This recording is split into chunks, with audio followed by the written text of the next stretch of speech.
Magandang araw mga Kapulso't YT Channel. Welcome back again sa ating math lessons. Alam kong ito ay pinakaabangan ng ating mga estudyante at alam kong ito ay makakatulong sa kanila. Lalong-lalo na ngayon dahil pahirapan ang mga mag-aaral natin sa pagsagot sa kanilang mga module in mathematics at ganoon din ang mga guro na nagkukumahog sa kanilang pagtuturo through call, text, or ano pa mang paraan, monitoring, tutoring, mentoring, coaching.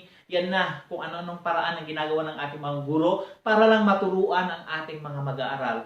Pero alam kong ang lesson na ito ay nakakatulong sa ating mga mag-aaral. Okay, so our lesson this time is all about finding the missing term in a direct proportion. Pero ano nga ba ang proportion? When we say proportion, it is a statement of equality between two ratios. And there are four parts of a proportion. At ito ay tinatawag nating term. The first term and the last term ay tinatawag nating extremes. Yan. The second term and the last term, the second term and the third term ay tinatawag nating means. Okay. If we will multiply the extremes, 2 times 6, 12, and we will multiply also 3 times 4 is 12, if they have the same answer, yan po ay tinatawag nating proportion. If the product of two ratios, the extremes and the means are equal, meaning it is a proportion. And there are two ways of writing a proportion.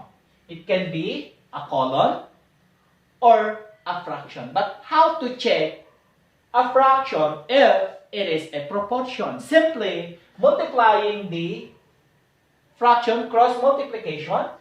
3 times 4 is equal to 12. 2 times 6 is equal to 12. They are the same, pareho ang sagot, so meaning it is a proportion. It forms a proportion. Now, since our lesson is finding the missing term, I have here an example. Ang example ba natin ay maibibigay natin how to give the missing term. Okay, 2 is to 3 is equal to blank is to 9. So, kung ano ang ginawa natin dito, ay ganun din ang gagawin natin dito. Multiply the extremes, multiply the means. So, substitution, gawin natin n yan. So, 2 times 9 is 18 equals, then 3 times n is 3n. Now, both divided by 3 to remove the 3 there, to cancel, para ang matitira ay n. 18 divided by 3 is 6. So, the answer is 6. So, to check, tingnan natin, 2 times 9 is 18, 3 times 6 is 18. So, it forms now a proportion. So, that is how to give the missing term in a direct proportion. How about if ang nawawala, the missing term is on the last term? Itong ginawa natin is in the third term. How about if the missing term is in the last term? The same. So, multiply the extremes, multiply the means. Okay? So, itry natin. 3 times, we will substitute by n. 2 times n is 2n equals 4 times 1 is 4. Both divided by 2. 2 divided by 2 is, yan. Anong natira? N lang siya. Equals 4 divided by 2 is 2. So the answer is 2. Let's check. 2 times 2, 4. 4 times 1, 4. Oh, napakadali lang, di ba? That is how to find the missing term in a direct proportion. Oh, sa mga nanonood, please naman, kapag red pa ang YouTube nyo, pakiclick lamang ang subscribe. Kapag red pa yung word na subscribe, pakiclick nyo at yan ay mag-gray siya or black. So, automatically, nakasubscribe ka na sa Pulso't YT channel. Pakikalimbang na rin ang bell natin kapag may ganun na siya. Ayan, para updated kayo sa mga ipopost kong video. Okay, I have here an example. Yung second term naman ngayon ang blanco. Hindi tayo malalayo sa ating exam. Always, pag-multiply lang natin ang extremes, pag-multiply natin ang means. So, 10 times 6, okay? 10 times 6 is 60. Ano yung blank? Gawin natin n. N times 6 is, n times 4 is 4n.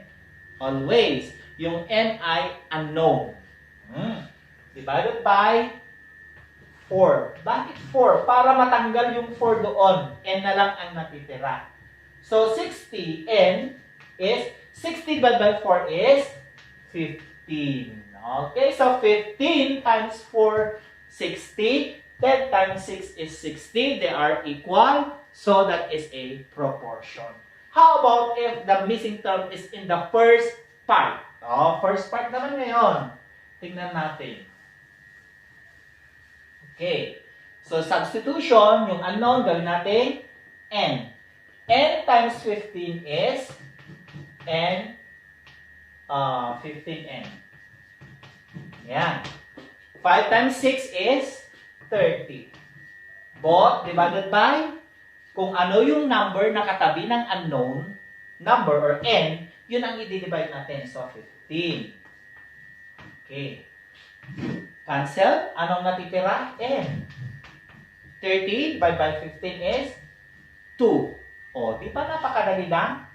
Huwag tayong lalayo sa ruling natin na, take note, ang extreme is the first and the last term, at ang means is the second and the third term. Those are the parts of a proportion.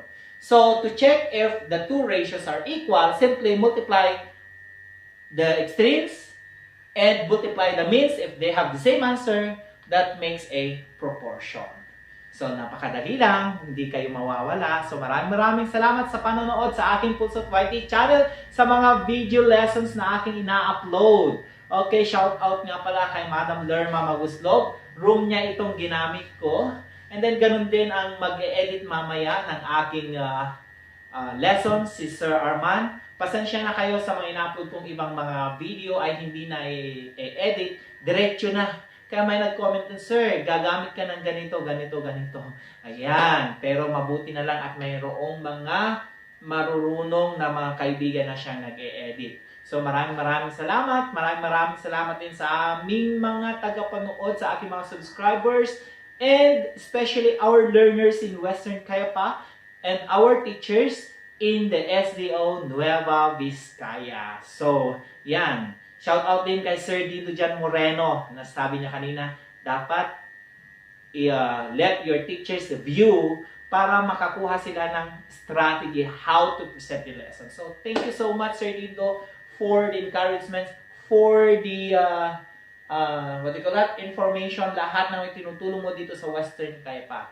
Again, sa lahat ng mga manonood, God bless everyone. Thank you for watching.